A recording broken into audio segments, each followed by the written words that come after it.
Sonic's Green Hills Adventures, Season 5, Chapter 14, The First Night.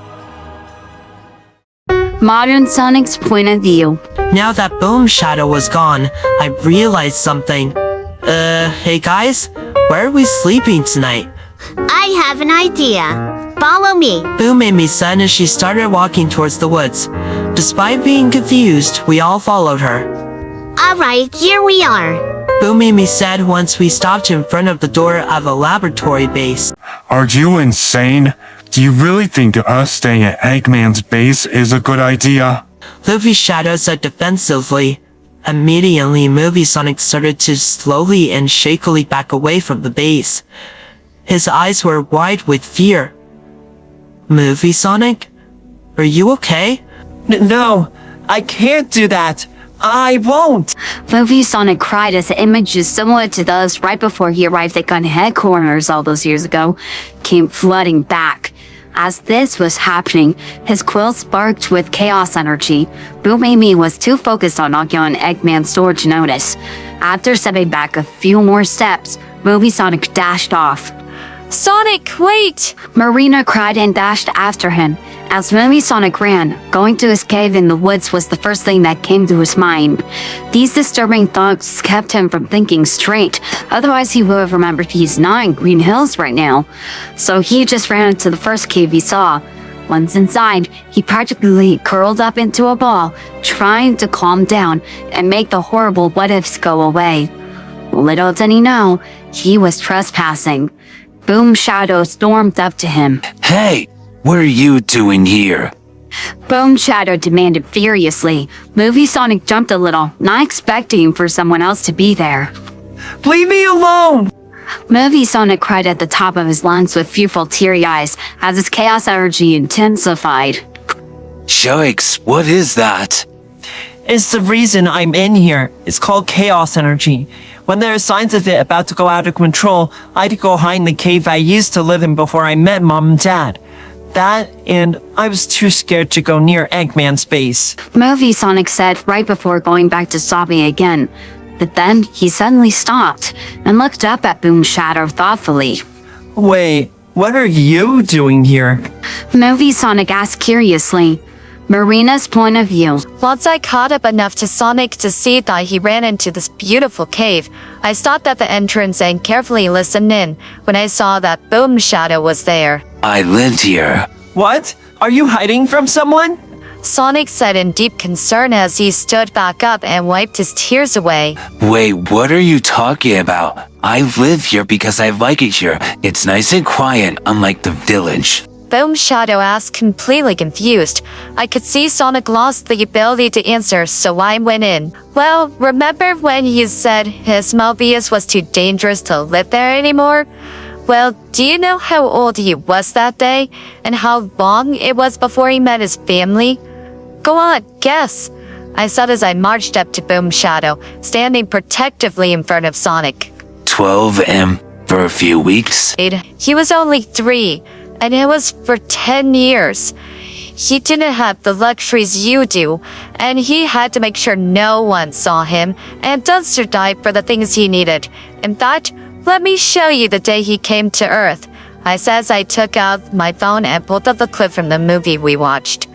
After he watched it, he stumbled back until his back hit the wall of the cave behind him. Yep, that's how I reacted too. That's right. He was a toddler, and no kid of any age, especially that young, should have to go through that and 10 years of isolation. I said as Sonic stepped forward. Yeah, I cried myself to sleep most nights and had nightmares on the others. But on that day, I cried with agonizing screams for hours and hours to the point that I lost my voice for a whole week. When I saw how distressed Sonic was, I quickly ran over and hugged him. But you're not in that life anymore. Nor will you be ever again. Not if me or any of our many loved ones have anything to say about it. Are you okay, Sonic? What specifically made you run off? I said as I rubbed his ear to calm him down even further. And as always, it worked immediately. Yeah, it's just, you remember the gun incident? Well, as they were taking me there, a whole bunch of web scenarios went through my head of once I was in their clutches. They came back. Only us Boom Eggman doing those things to not only me, but you, my brothers, mom, dad, and Moonclaw too.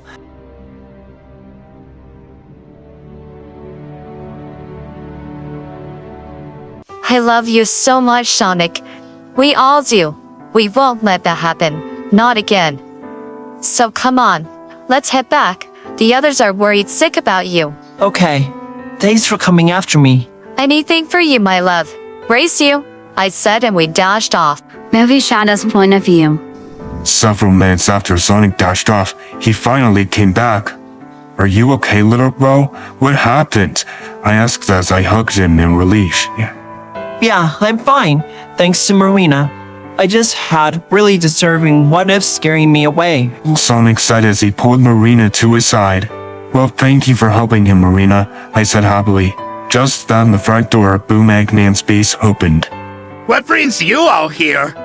Well, we're kinda stuck in this dimension until Boomtails repairs this dimensional portal machine. So, we need a place to sleep. Is it okay if we stay here? Well, sure. Just don't touch any of my machinery. It's not to worry, we promise not to touch anything. Good, now come on in. Orbov will give you a tour. Boom Eggman said and we went in. Welcome in. Follow me and I'll show you around. As they ate dinner, they decided on where they would sleep specifically. Tom and Maddie and Annika would be in one room, Sonic and Marina in another, then Silver and Shadow in another, and finally Mark, Sonic, and Longclaw. Well, good night, guys. Movie Sonic said as they all headed off to bed. Good night, Sonic.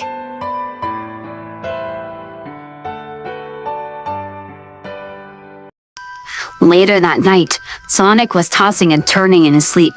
In his subconscious, it was another Sonic dimension. This one looked depressing. Suddenly, Tom and Maddie were seen running for their lives as robots were chasing them. However, they were worn out from all the running, so the robots caught up to them. Once they did, they took them to a very sinister-looking building.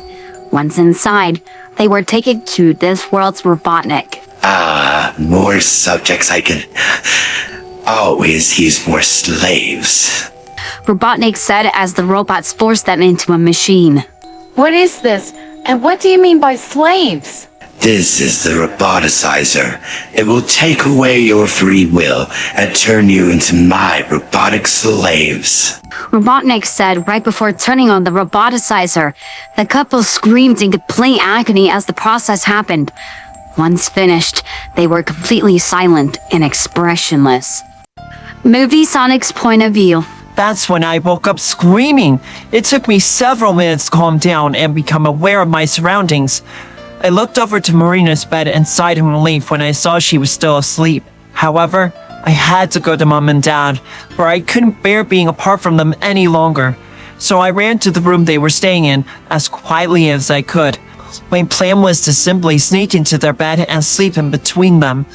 However, Annika woke up and looked at me in concern. Sonic, are you okay?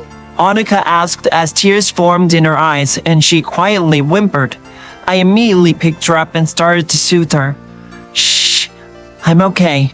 Just had a nightmare, I whispered as I kissed her forehead.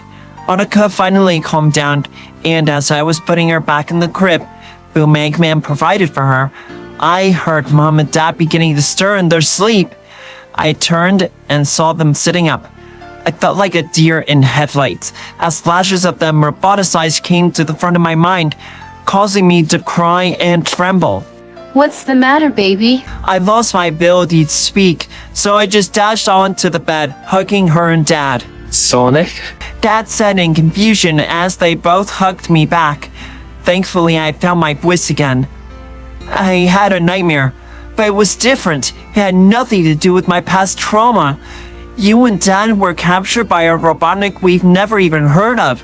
He had this awful machine called the roboticizer. It turns organic beings from flesh to metal and removes their free will. He used it on you. You screamed in agony when the process was done.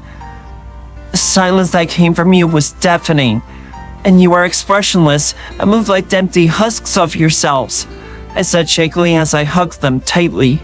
Oh, baby, it'll be okay. Because you won't let that happen, right? Mom said as she rubbed my ears. Yeah, I know. But can I sleep with you guys tonight? I asked with pleading eyes. But of course, sweetie. You and your siblings are always welcome to do that, no matter what. Mom said as they began to make room for me in between them. Thanks, Mom and Dad, I said as I got myself situated between them with a smile on my muzzle. We love you, Sonic. Mom said as she and Dad petted my quills and ears to soothe me and laid back down. I love you guys too, I said in return as I fell asleep peacefully. Meanwhile, Boom Eggman was feeling all of this through the security monitors. Sir, why are you watching those? I was just curious, that's all. I was about to send you to the movie Sonic, but as you can see, there was no need. It's still hard to wrap my head around the fact that there's a Sonic with human parents. Eggman said as he continued to observe them, still perplexed. Indeed, and yet look at them. They're so happy together. Orbot commented as he took a closer look. They sure do. How could their world's version of me be so cruel to such a sweet family like that? Boom Eggman said as he frowned sadly. Hours later, Boom Eggman suddenly heard Movie Sonic screaming horribly. He looked at the camera feeds and saw he was doing it in his sleep, causing Tom and Maddie to wake up. There was lightning flowing through his quills and was getting more intense the longer his screaming went on. Sonic, wake up, it's okay. We're safe now. Maddie cried as she tried to find a way to wake Movie Sonic up without getting shocked by the lightning. Tom decided to risk it. Sonic, please wake up. Tom cried as he hugged him, ignoring the possible pain the lightning might cause him. Finally, he woke up and Tom was unharmed. But Mom? Dad? Yes, it's us. What happened, baby?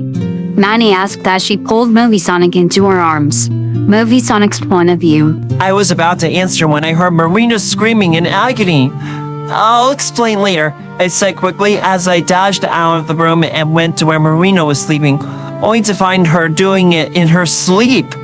Marina? Marina, wake up!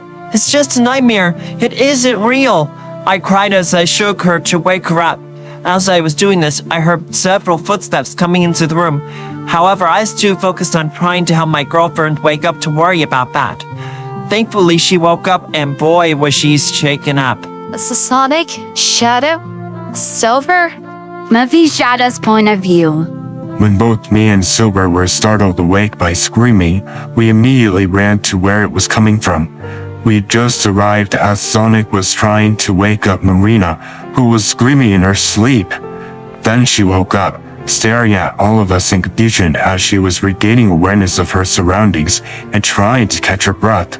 Marina, what happened? Sonic asked her gently as he hugged her comfortingly. I was reliving the moment I was in Robotnik's powertrain machine.